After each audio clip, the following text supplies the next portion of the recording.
All right, we're going to do problem number 38. This is in chapter 9. And the problem asks how much energy is consumed by a 1.2 kilowatt hair dryer used for 10 minutes and a 10 watt night light left on for 20 hours. So we want to compare the two. Remember that power is equal to energy over time. So in this case, we're given the power, we're given the time, we want to know how much energy is consumed. So we're going to rearrange this equation, multiply through by T, and we got that energy is equal to just power times time. So for part A, the energy is going to be equal to, this is kilowatts, so we have to convert that into watts. That becomes 1200 watts. And we have to convert the time, but we can't do it in minutes, we have to do it in seconds. So we got to convert from minutes to seconds. So we have to multiply by 60. And when you do that, you get the amount of energy used by the hair dryer is 7.2 times 10 to the 5th joules for 10 minutes of use. Okay? Now the night light, on the other hand, we're going to use the same equation, energy is equal to power times time. But the power is only 10 watts, so it's very low power. However, you're using it for a long time. You're using it for 24 hours. So we've got to convert 24 hours into seconds. And so for each hour, there are 60 minutes. And for each minute, there's 60 seconds.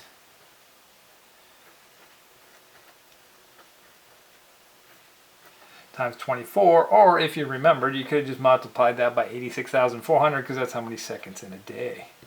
But when you multiply that all the way through, you get that it uses 8.64 times 10 to the 5th joules. So, this is part B, this is part A. What we find is that the night light actually uses more power than the hairdryer. The hairdryer uses a lot of power, but for a very short period of time. The night light uses very little power, but it's on all the time, and so it sucks up power. So you're using more power for the night light than you are for your hair dryer. All right, that was number 38. Let's look at number 40. 40 says we have a 50 kilogram sprinter starting from rest and runs 50 meters in 7 seconds at a constant acceleration, okay? Which is pretty good. And so what is the magnitude of the horizontal force acting on the sprinter? Well, you got to remember, if we do the free body diagram of the sprinter, it's got a normal force, we got gravity, and we got the force going in this direction. Okay? So F net y, so this is part A, is just going to be equal to the force that you apply, which is what we're going to try to find. But we know that it's accelerating, so we replace F net with ma. And so that we say that the force is just his mass times his acceleration. So how are we going to find his acceleration? Well, we know he runs 50 meters in 7 seconds, and he starts from rest, so that gives us the ability to figure out what the acceleration is. And so we're just going to use our constant acceleration equations. I'm going to use the one we've used since chapter 3, 1/2 at squared. Now this initial velocity is 0, the initial position is 0. So we know that this is 50 meters. So equal to 1/2 a times t squared. Well, t is 7 seconds. So I can solve that for a, and so I get 2 times 50 divided by 49, or I get that the acceleration is 2.04 meters per second squared.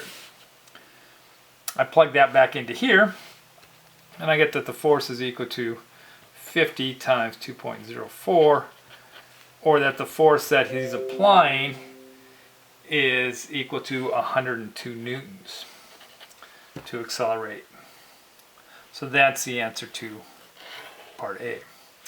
In part B, we want to know his power output at 2 seconds, 4 seconds, and 6 seconds. So we want to know the power output at these instantaneous times, when he's doing these times. And he will have a different velocity at these times because he's accelerating. So our easiest one is to use the equation I gave you before, where it's just equal to the force times the velocity times the cosine of the angle, but in this case the angle is 0, so that just becomes 1.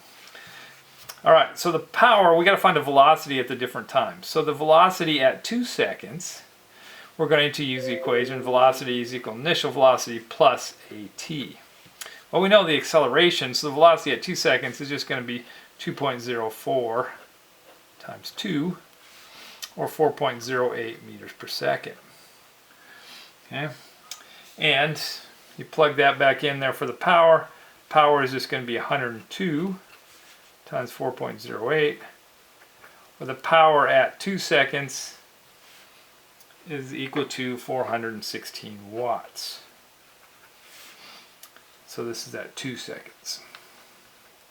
Now at 4 seconds, we get that it's going to be 2.04 times 4, or 8.16 meters per second.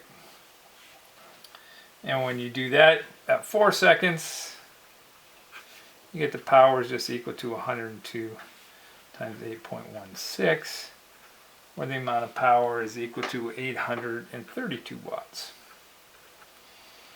And at 6 seconds, similar, we get the velocity is 2.04 times 6, which is equal to 12.48 watts.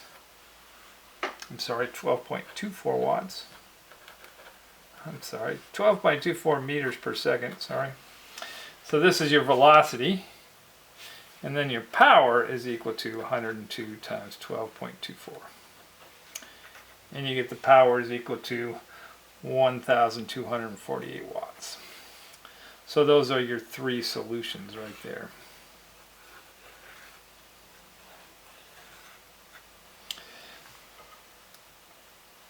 All right, that's how you do power problems.